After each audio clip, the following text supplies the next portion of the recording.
When I wrote my book, Thrive, Mindsets and Skill Sets Needed to Succeed in a World Dominated by Smart Machines and Intelligent Algorithms, I anticipated a world in which algorithms and machines would be able to do routine tasks that we as humans were doing at that point in time. This was written 3 years back, and I did not expect that future to come so quickly. When people say that the pace of change is accelerating and things are moving at a much rapid pace, it is not just someone saying that, but it is reality. Today we have a AI chatbot which can actually answer most questions regarding data, regarding past, pretty accurately. There are AI engines which are able to create videos, which are able to create images based on text that we can feed in. There are software which can actually create software by itself. So there are machines, robots in the manufacturing world which are taking over a lot of manufacturing related jobs.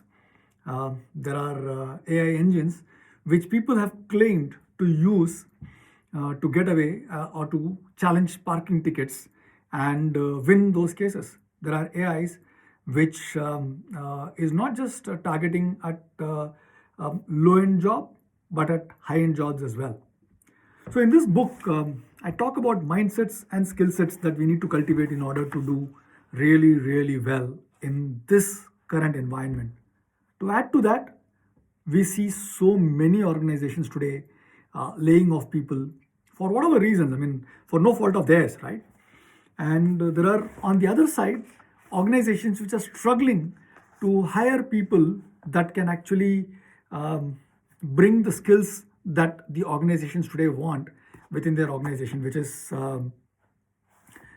people who are willing to kind of learn, people who bring and add resiliency to their organization, and so on and so forth. So in the book, I talk about 8 different mindsets that we need to cultivate if we want to do really well in this world.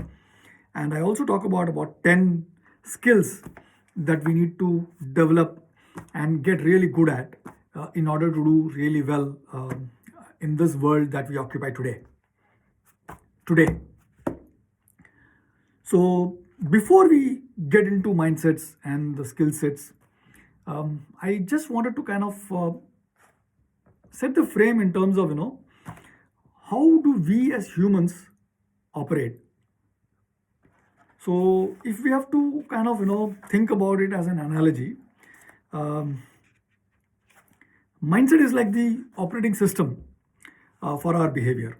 It creates the limitations within which we function. Now, our minds are also pattern matching machines. So it's scientifically proven. I mean, if you go and search for results, or you can probably pick up my book and check out that there is a very small percentage of information that out of all the information that all our senses gather, there's only a very small percentage of information that we actually use to make decisions in our life. And how do we make these decisions? Imagine you entering into a airport, right? So typically what happens when you want to travel, right? So you go into an airport and you get your boarding pass, you go and scan your stuff before you can actually board the plane, right? So that's exactly how our mind operates. All the information that comes through all the different senses, it checks whether there is anything that could be a threat for us. Threat meaning physical threat, emotional threat, psychological threat, any kind of threat. And what happens in an airport if when they're scanning your baggage, they find something, let's say for example, they find a knife or they find a gun, you are taken away. And that's exactly the same thing happens with us as well. So the moment our minds encounter anything that could be perceived as a threat, our mind goes into an hyperactive mode in terms of preservation.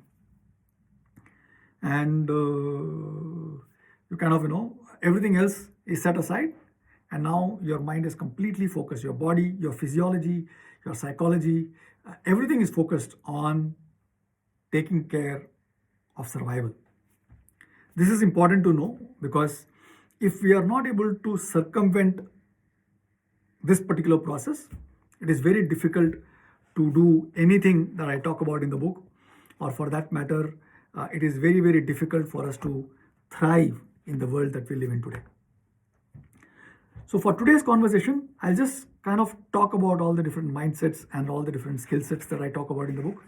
Over the next few days, what I'm planning to do is to kind of go through each one of those mindsets and each one of those skill sets in a little bit more in depth, and talk about what does it mean to develop that mindset, what does it mean to develop those skill sets, and why I think they are relevant for the world that we live in today. So the 8 mindsets that I talk about in the book are the following. The first and foremost is the yes and mindset. This is the mindset which is all about acceptance.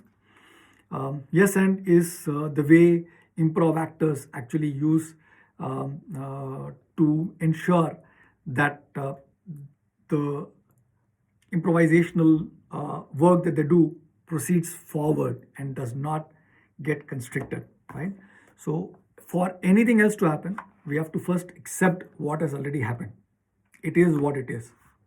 Yes, and then whatever comes after the and is our ability to make meaning out of whatever has happened in the past and drive what we want in the future. The second one is the designer's mindset. It is all about exploration. Designers think in terms of multiple options. They think in terms of divergence and convergence. They create a lot of options.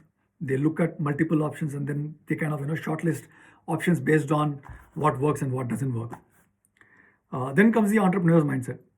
The misconception about entrepreneurs is that they are risk taking, whereas the most successful entrepreneurs that I know of are risk mitigating.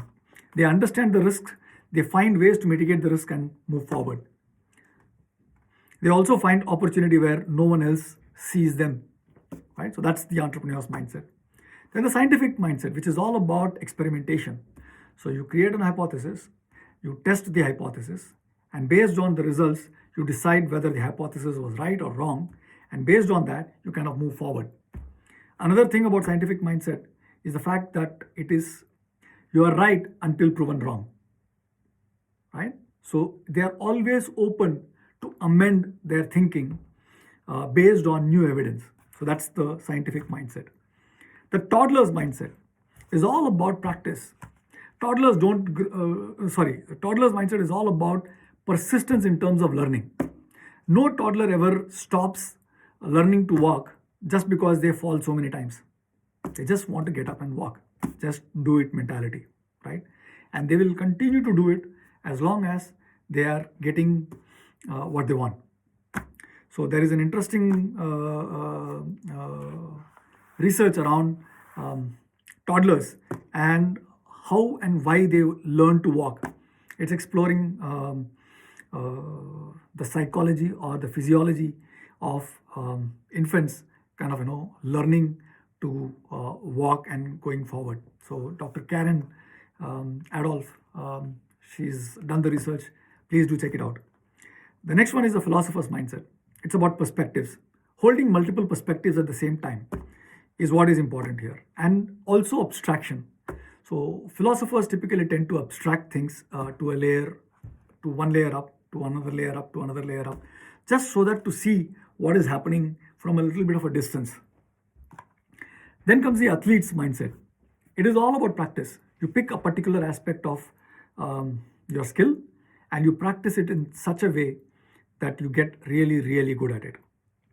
Last but not the least is the actor's mindset, which is all about observation. So what do actors do? They observe people around them. They observe minute details of a particular person whose characterism, whose mannerisms they can then use in one of their characters. It is also about empathy, unless the actor feels what the character is feeling, by empathizing with the character, they will not be able to portray that character really well. Empathy is another truly human qualities. A machine or a software or a robot can't be empathetic. Only humans can, at least not yet. So these are the 8 mindsets that I talk about. I also talk about how you can actually go about developing these mindsets in a way such that you are able to switch between one to the other without much challenge.